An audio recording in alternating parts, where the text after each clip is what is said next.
messieurs, bonjour. C'est avec plaisir, je me retrouve parmi mes collègues cet après-midi.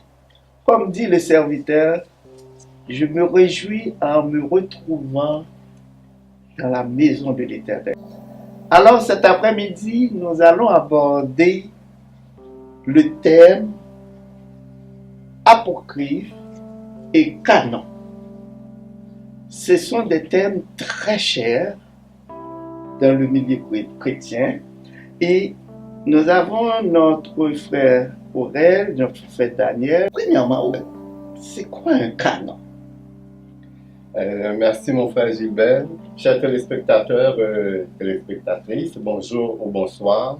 Nous sommes toujours heureux, c'est avec un cœur rempli de joie et aussi de reconnaissance de votre fidélité à suivre cette émission que nous nous présentons devant vous cet après-midi pour aborder spécifiquement le thème, le canon du Nouveau Testament, puisque dans les dernières émissions, nous avons brossé le tableau du canon vétérotestamentaire et aujourd'hui, nous allons parler du canon du Nouveau Testament et aussi des livres apocryphes. Et nous avions défini le mot canon dans les dernières émissions, qui veut dire règle, qui veut dire mesure, qui veut dire norme à suivre, modèle sur lequel nous pouvons copier. Donc c'est ça pour le thème canon. Et les livres apocryphes, nous l'avions également défini, qui veut dire secret, qui veut dire caché. Donc ce sont ces deux thèmes-là que nous allons développer au cours de cette émission. Donc, soyez tous oui pour que nous puissions être affranchis par la vérité. Mesdames et messieurs, bonjour. Une fois de plus, nous vous saluons au nom de notre Seigneur et Sauveur Yahshua. Et c'est un thème, le thème canon que nous allons aborder, que nous avons déjà commencé dans les premières émissions. C'est un thème très intéressant. Et nous voyons que la Bible est un des livres, moi je peux même dire le livre le plus populaire, et aussi la Bible est la clé de la sagesse nécessaire pour une vie réussie. Et nous allons voir à travers les canons, à travers les livres de la Bible, tout ce que nous devons faire pour une vie réussie. Okay. Donc, en parlant de canon, c'est comme des règles à suivre. Mais il y a le canon de l'Ancien Testament et le canon du Nouveau Testament. Mais est-ce que les règles sont différentes? C'est une très bonne question. Mais avant de plonger tête première dans le sujet qui nous concerne, le sujet du canon, nous allons énoncer quelques généralités concernant les deux canons bibliques. Plus d'un le savent que la Bible, les 66 livres de la Bible, originalement, il n'y avait pas de versets et il n'y avait pas de chapitres pour les deux canons, les 66 livres de la Bible. Et nous avions défini également dans les dernières émissions d'où venait le mot Bible.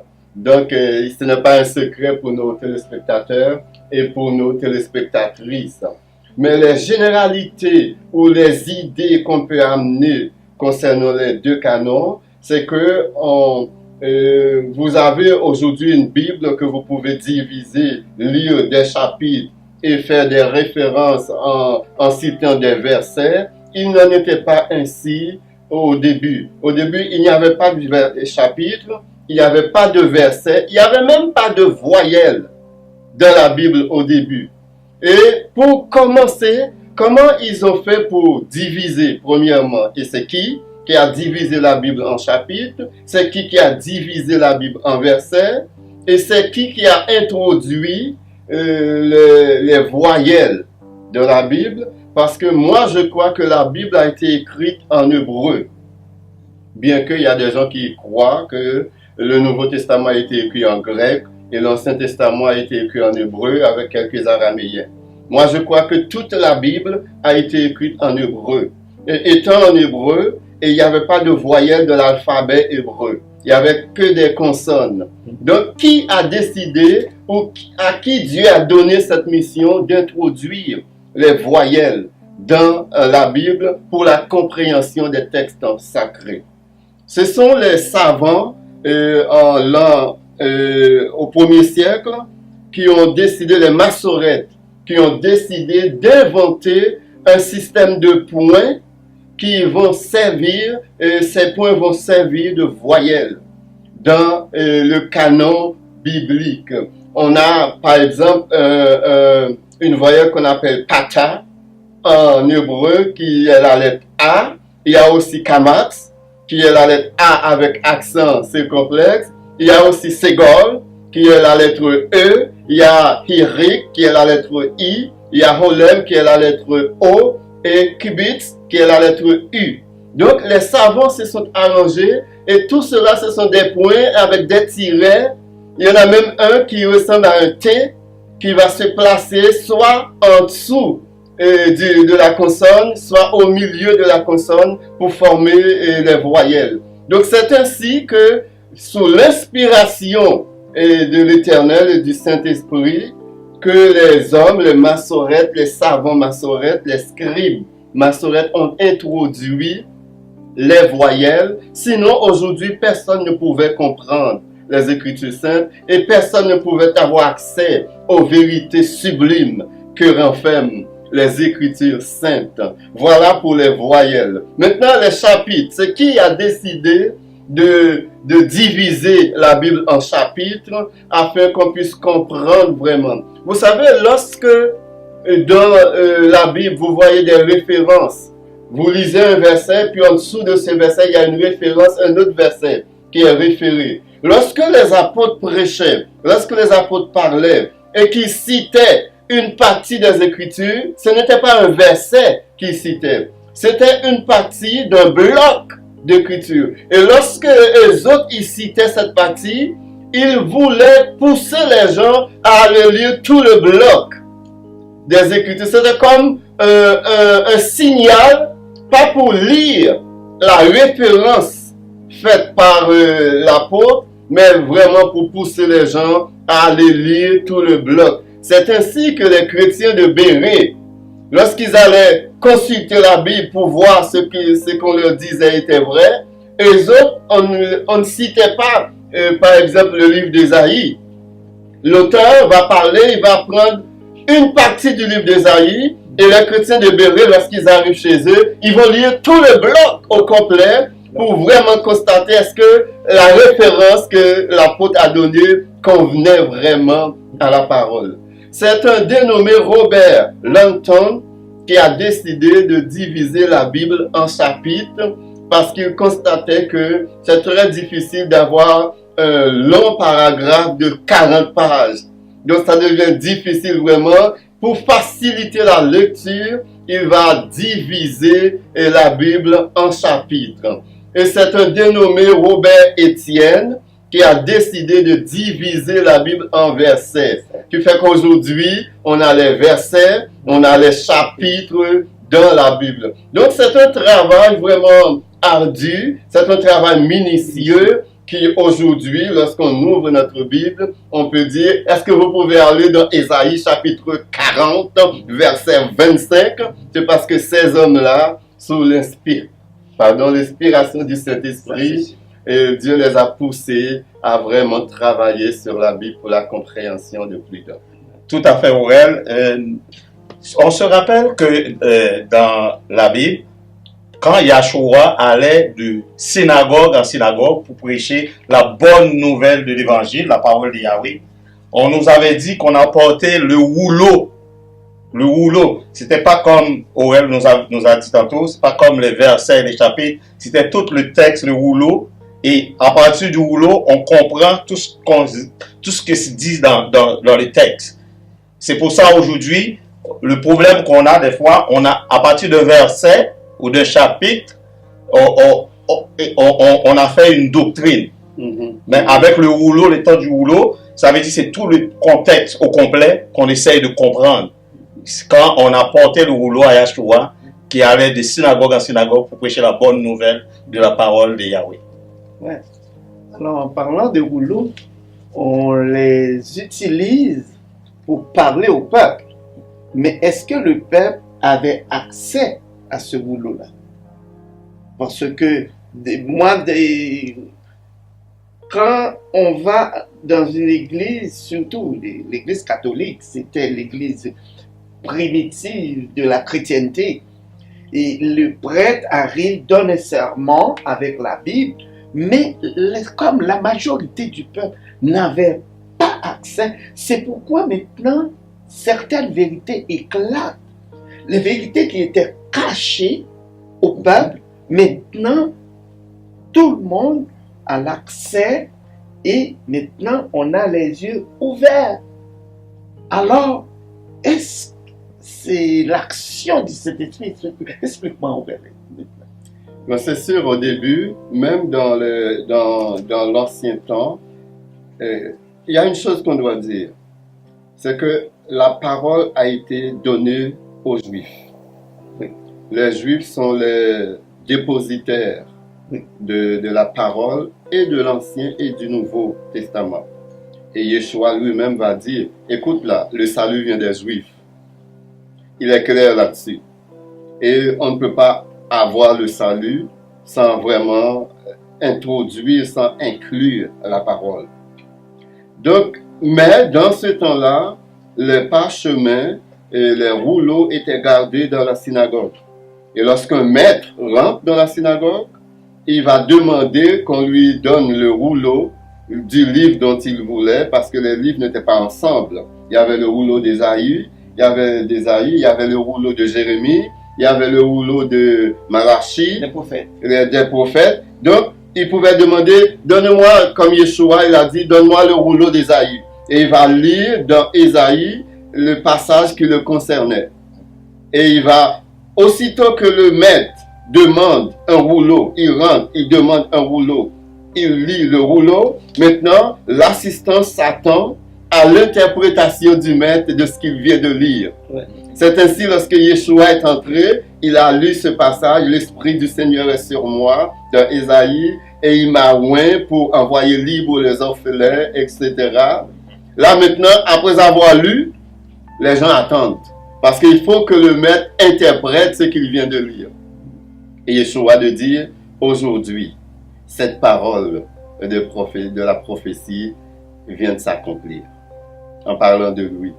Et les gens étaient stupéfaits, les gens étaient ébahis devant cette interprétation vraiment auquel ils n'étaient pas habitués à ces genres d'interprétation de la parole.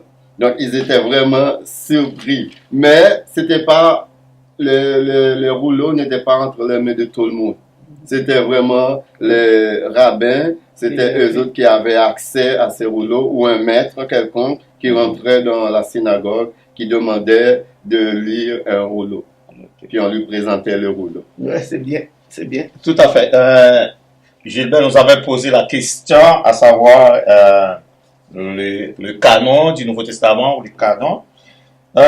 Concernant le Nouveau Testament. Le Nouveau Testament, qu'on dit aussi, soit le canon du Nouveau Testament ou le canon néo-testamentaire. Le Nouveau Testament, 27 livres, comme nous savons, s'est formé assez rapidement durant les premiers siècles de l'Église sous la conduite du Saint-Esprit. Yahshua a promis à ses apôtres le secours du Consolateur, le Saint-Esprit, pour qu'ils puissent se souvenir et garder en mémoire la parole qu'il leur avait dite. Nous trouvons ça dans Jean chapitre 14, verset 26. Les apôtres ont repris l'enseignement de Yahshua, d'abord oralement, puis par écrit. Ainsi, la plupart des écrits du Nouveau Testament ont été rédigés par les apôtres sous l'autorité d'un apôtre. Un exemple, l'évangile de Marc repose sous l'autorité de Pierre et celui de Luc sous l'autorité de Paul. Il reste 3 exceptions, l'épître de Jacques, l'épître de Jude et celle adressée aux Hébreux. Jacques et Jude sont des frères de Yahshua, comme nous le savons dans la Bible, mais ils se présentent humblement comme un serviteur de Yahshua. Pour l'Épître aux Hébreux, l'auteur n'est pas connu avec certitude à cause de cet anonyme, comme on voyons Hébreu, on n'a pas donné le nom de l'auteur de cet épître. Ce texte ne fut ajouté que tardivement aux Saintes Écritures.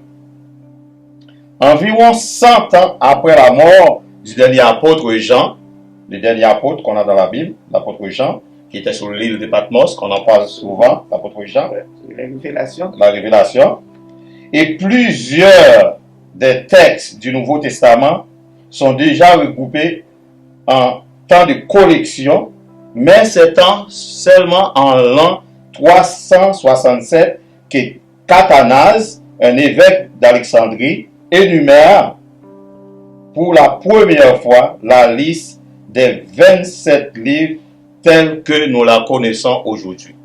Nous voyons que le canon du Nouveau Testament, au début, on n'a pas tous les livres n'étaient pas regroupés, mais c'est seulement en 367 qu'on a reconnu les 27 livres du Nouveau Testament que nous avons aujourd'hui dans la Bible. Ok. Avant que Vas-y. on est encore toujours dans le canon du Nouveau Testament. Oui. C'est un dénommé Marcion qui fut le premier à évoquer le thème canon pour le Nouveau Testament, parce que lui, dans son esprit, vous savez, il y a eu une lutte au début de la chrétienté entre les Juifs et les païens. Contrairement à la croyance générale, tous les croyants sont des païens tant et aussi longtemps qu'ils ne sont pas des Juifs. Parce que le monde était divisé en deux. Il y avait les Juifs et les nations. Le thème hébreu pour les nations, c'est Goyim, et c'est le même thème qui est traduit par païen. Donc être païen, ce n'est pas un non converti. Un païen, c'est un non-juif. Le thème a pris une autre consonance, une autre résonance et une autre signification avec le temps, de sorte qu'aujourd'hui, un païen, c'est quelqu'un qui ne croit pas en Jésus-Christ, comme on dit. C'est quelqu'un qui n'accepte pas Yeshua comme son sauveur et comme son Seigneur. Mais pour un juif, tous les croyants sont des païens. Et je le crois aussi. Moi, je ne suis pas juif. Contrairement à la théologie du remplacement, qui dit que Dieu a rejeté les Juifs, maintenant l'Église a pris la place d'Israël, il n'en est rien. Le peuple d'Israël est et demeurera toujours le peuple choisi. Et Paul explique de fond en large la raison pour laquelle le peuple juif s'est endurci. Et une fois que la totalité, dit Paul, des païens et sera converti, tout Israël sera sauvé. Donc Dieu n'a pas oublié son peuple. Dieu n'a pas oublié son peuple. Mais il y a une sorte de controverse par rapport à la domination du peuple juif, du peuple Israël. Pour moi, est-ce que vous faites une différence entre peuple juif et peuple israélien? C'est une bonne question. Vous savez, comme j'ai dit pour le mot païen, les mots évoluent avec le temps et des gens peuvent emprunter et peuvent prêter des intentions à des mots pour satisfaire leur position, bien que souvent ils s'éloignent de la signification originale du mot. Le mot juif, c'est un mot qui vient de la tribu de Juda. Ce fut à la tribu de Juda que le terme juif était attribué. Mais avec le temps, le juif devient tout israélite. Israël, c'est la nation. Les juifs, c'était la tribu de Juda parmi les 12 tribus d'Israël. Mais avec le temps, dès que la Bible parle de juifs, il fait référence à un moment donné à la nation d'Israël au complet. Et il fut même un temps, lorsque vous allez lire dans le Nouveau Testament, dans les interactions entre Yeshua et le Sanhédrin, Yeshua il est Sadducéens, les pharisiens, les scribes, lorsqu'il va parler de juifs, les juifs sont opposés à Yeshua. Les juifs ont persécuté. Il fait référence à ce moment-là aux dirigeants juifs. Donc le mot peut avoir toutes sortes de significations dépendamment du contexte dans lequel il est utilisé. À un moment donné, le mot veut dire faire référence aux descendants judéens. À un moment donné, le mot fait référence aux dirigeants juifs. À un moment donné, ce même mot fait référence à tout Israël. Cet éclaircissement m'a paru d'une évidence certaine. Écoute, quand on parle du judaïsme, de la tribu de Juda, ce sont des juifs, mais qui viennent de la tribu de Juda qu'on appelle le judaïsme. Mais il y a des enfants d'Israël qui sont aussi des juifs et qui adoptent la religion du judaïsme.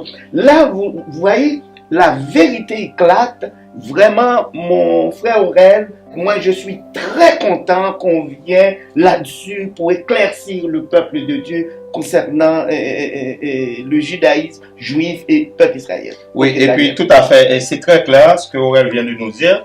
Et puis aussi, quand on parle des tribus d'Israël, les 12 tribus d'Israël, et on parle aussi des tribus dispersées.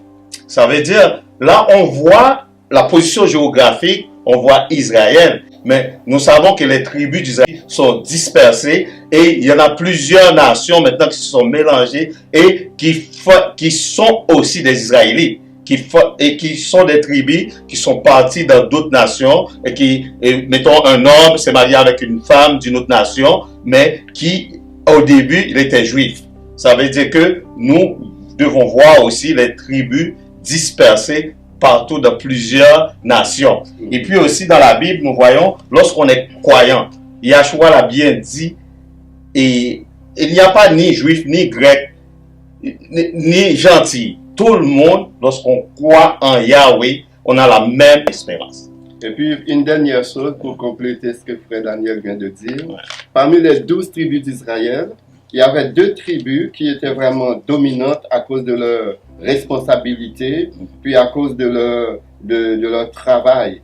C'était la tribu de Lévi, qui était responsable de la sacrificature, et aussi la tribu de Juda, tribu de laquelle devaient descendre tous les rois d'Israël. Tous les rois d'Israël devaient descendre de la tribu de Juda, et tous les sacrificateurs devaient descendre de la tribu de Lévi, ou tribu d'Aaron, qui était lui aussi descendant de Lévi. Et pour cette raison, ces 2 tribus-là étaient comme les tribus de référence à toutes les autres tribus. Comme le judaïsme, ce n'est pas la religion des Judéens, c'était la religion d'Israël. Mais ça s'appelle le judaïsme, du mot de Juda. Donc c'est vraiment très... Il faut aller vérifier les mots, sonder la profondeur des mots, puis vérifier les contextes. Parce que tu peux dire que les Juifs, ce sont les descendants de Juda. Oui, mais il y a certains contextes que Juda n'a rien à voir avec le mot juif. C'est ça, exactement. Ouais, c'est pourquoi on dit on va éclaircir le peuple de Dieu. Et ensemble avec vous, on va découvrir la vérité. Il y a une autre chose qui a retenu mon attention. Tantôt vous avez dit que il y avait des rabbins réservés pour donner au peuple de Dieu la parole. Surtout de lire la prophétie par moyen des rouleaux, par moyen le livre. Mais qui sont ces serviteurs qui se disent des serviteurs maintenant, qui s'érigent comme pasteurs, qui s'érigent comme prêtres, qui s'érigent comme bishop pour livrer la parole de l'Éternel au peuple de Dieu? Est-ce que ces gens-là, comme les gens d'autrefois, ce sont des gens réservés? Parce que pour donner la parole, vous devriez être quelqu'un choisi, comme vous l'avez dit. Chers téléspectateurs, vous devez comprendre que nous avons ouvert une grande parenthèse par rapport au sujet que nous traitons. Nous sommes toujours dans la Bible. Nous voulons vous rappeler que les deux points que nous sommes en train de discuter maintenant, c'est vraiment le canon du Nouveau Testament et les livres apocryphes. Mais à travers ces deux sujets, nous ouvrons des parenthèses pour vous aider de mieux comprendre et pour couvrir le plus largement possible ces deux sujets. Et le sujet que tu viens de soulever, vraiment, il y a un passage de l'Apocalypse qui est très important, qui dit « Heureux celui qui lit », il n'a pas dit « heureux ceux qui lisent », « Heureux celui qui lit, ceux qui écoutent et mettent en pratique les paroles de la prophétie de ce livre. » Absolument. Il singularise le lecteur et il pluralise ceux qui écoutent. Donc c'est parce que dans ce temps-là, il y avait une personne responsable de la lecture de la parole pour les autres. Et ceux qui écoutaient avaient la responsabilité d'obéir à la parole lue par ce lecteur qui a été choisi soit par l'assemblée comme étant celui qui va lire, ou un rabbin, celui qui va lire et aussi qui va interpréter la parole. Et ceux qui écoutent sont heureux pourvu qu'ils mettent en pratique ce qu'ils entendent.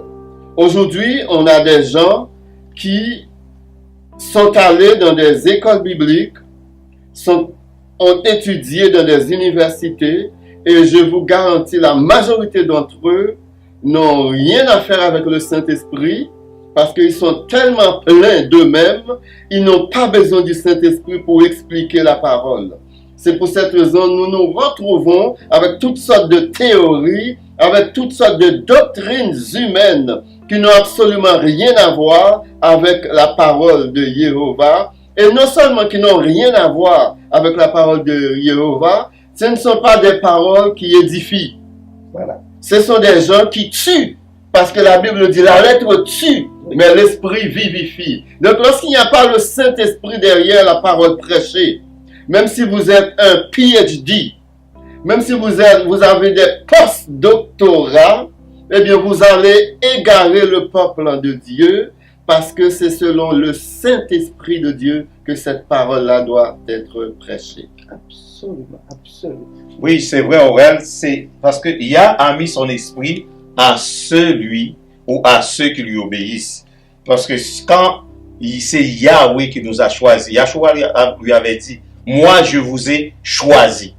Quand on a l'esprit de Yahweh en nous et qu'on est quelqu'un qui est en autorité pour faire la lecture de la parole ou pour porter un message, prêcher la parole de Yahweh, le public même, si les gens qui sont assis au public, ce sont des gens vraiment, des gens qui sont des rachetés de Yahweh, ils vont remarquer que cette personne-là qui prêche a le Saint-Esprit de Yahweh. Sinon, on est tous dans l'égarement total. Absolument. C'est pourquoi on dit, au dernier jour, la foi du plus grand nombre se refroidira. La personne en charge pour porter la parole, qui n'est pas un envoyé. C'est pourquoi, mes chers collègues, vous voyez, on vit dans un monde actuel et de non-croyants. Les gens perdent complètement la valeur de la parole de Dieu. Leurs croyances sont basées uniquement dans la connaissance scientifique. Pourtant, ils délaissent complètement la foi en Dieu. Moi, je dis, on vit dans un monde et il fallait s'inquiéter. Où est-ce qu'on va quand le peuple de Dieu n'a pas des gens comme des rabbins, comme des envoyés pour leur édifier?